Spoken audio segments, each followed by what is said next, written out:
Have you tried to use Claude or ChatGPT to create content for your business and it just is falling flat? And no matter what prompt you use, it just doesn't sound like you want it to sound? Hi, I'm Jen Prohaska, and I'm a message strategist and copywriter, and you are here at Right Marketing TV, a place where I help solopreneurs like you get clear and focused on their messaging as they grow their business. This is a very common problem, and up until this point, it's been mostly about prompts, right? If you just have the right prompt, by the time you get the right prompt in place, it might have been faster for you just to do it yourself. I understand. At the same time, AI and tools like Claude Cowork and Claude Code really do offer the ability to create content on a scale that can greatly benefit a solopreneur. I mean, we're doing all the things, for goodness sake, right? The key to creating content using AI that sounds like you want it to sound, whether it sounds like you or you've identified your business sound, your brand voice is different, is to create brand foundational messages. So foundational messages are some of those things that, like, it doesn't sound sexy, right? It sounds so much cooler to be like, oh, I'm making Instagram content. Okay, great.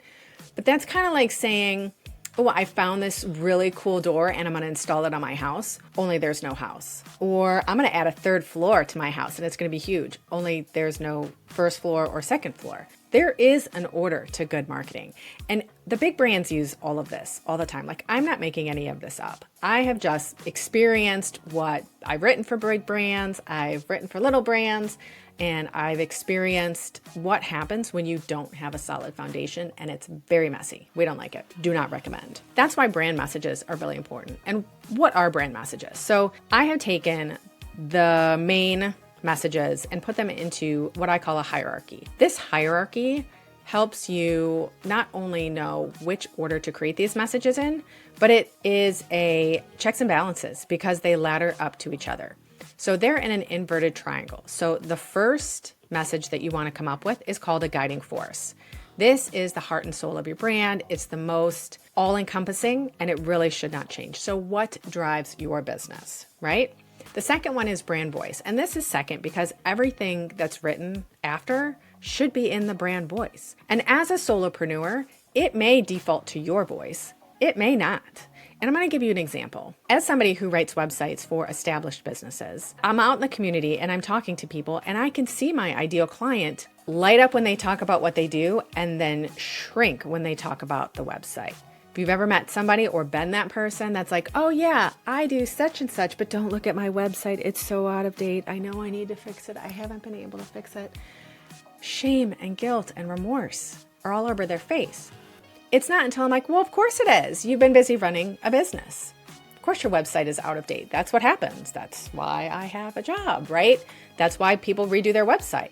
And immediately they're back to normal. Oh, this is normal? That's great. So as an individual, when I'm working with somebody who already knows, likes, and trusts me, I will be direct because that's my job to say, you know, I don't think this is going to work and here's why. But on my marketing materials, because I'm talking to solopreneurs who are already feeling shame and guilt, I don't want to be direct at all. I want to be clear, but I don't want to be direct because that may make somebody feel worse. I want to be warm and welcoming. So that is my brand's voice versus Jen's voice.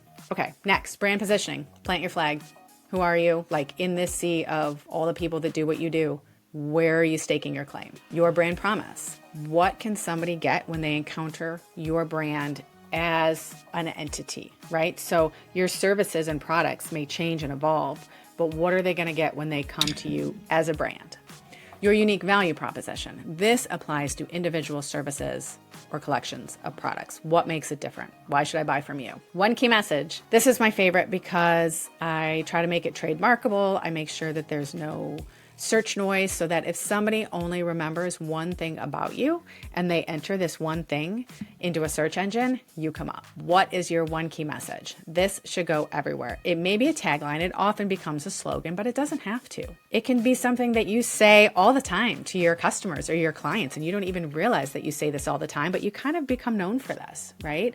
I had one client, we were talking about their one key message, and they were like, well, we do a lot of trade shows, and every time somebody sees us, they go, hey, there's the aircraft guys. Fantastic.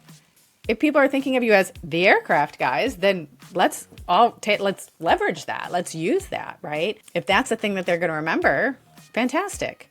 So that's your one key message. So with this brand message foundation, everything else flows much easier. I'm not here to insinuate that every piece of content you write will just come out like a breeze, because writing takes time and effort and it can be a challenge. And as market conditions change and you get to know your ideal client, you'll want different messages. There's a whole lot more that goes into marketing messaging. However, you've built the foundation with your brand elements. If you are a new solopreneur, like just starting out, and you're like, I don't know what my positioning is, that's okay.